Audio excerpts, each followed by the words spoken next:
नामदेव जी महाराज, उनके नाना जी श्री वामदेव जी महाराज, सब लोग इधर देखो, ठाकुर जी की सेवा करते थे।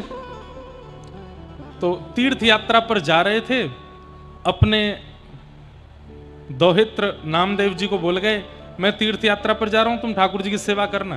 देव जी का मन तो बहुत होता था सेवा का, लेकिन दादाजी सेवा करने नहीं देते थे। समय आया, दादाजी तीर्थ यात्रा के लिए गए, 3 दिन के लिए जाना था। तो नामदेव जी से कह के तुम सेवा करना, और सुनो सेवा में कुछ ज्यादा नहीं करना, ठाकुर जी को भोग लगा देना बस, ठीक है। वामदेव जी चले गए, नामदेव जी के हाथ में आई सेवा, थाली लेकर के रसोई से सीधे ठाकुर जी के पास गए, सन्मुख रखा, पूरन पोड़ी बनी है, बढ़िया सब्जी साग बने हैं, सब बने, पाओ नाथ। ठाकुर जी खड़े हैं, पांडुरंग विठल भगवान। नामदेव जी बोले जय जय पाओ, ठाकुर जी खड़े हैं।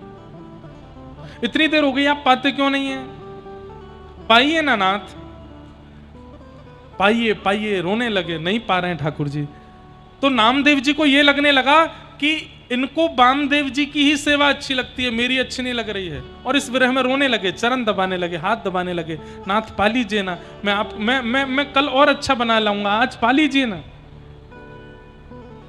ठाकुर जी जब नहीं पाए तो श्री नामदेव जी छोटे से छुरी लेकर के आ गए, और छुरी ला करके अपनी गर्दन पर रखी, बोले या तो पाओ नहीं तो गला काट लूंगा अपना। इतने में ही ठाकुर जी प्रकट हो गए, छुरी पकड़ी, बोले ए 2 घंटे में प्रकट होता हूं क्या मैं?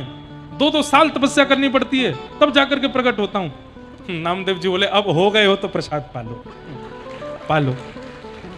ठाकुर जी प्रकट हो गए। विठल भगवान बोले बड़ा विचित्र भक्त है।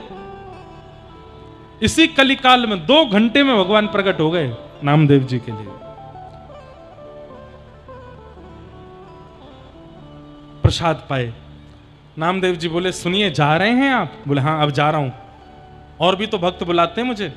बोले ठीक है चले जाइए, समय से फिर आ जाइएगा, नहीं तो छुरी रखी है मेरे पास।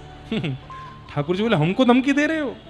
बोले चाहे जो समझिए, हमको चाहिए जब तक नाना जी नहीं आ रहे, हमारी थाली एज इट इज वापस नहीं जाएगी, सब कुछ पाएंगे आप।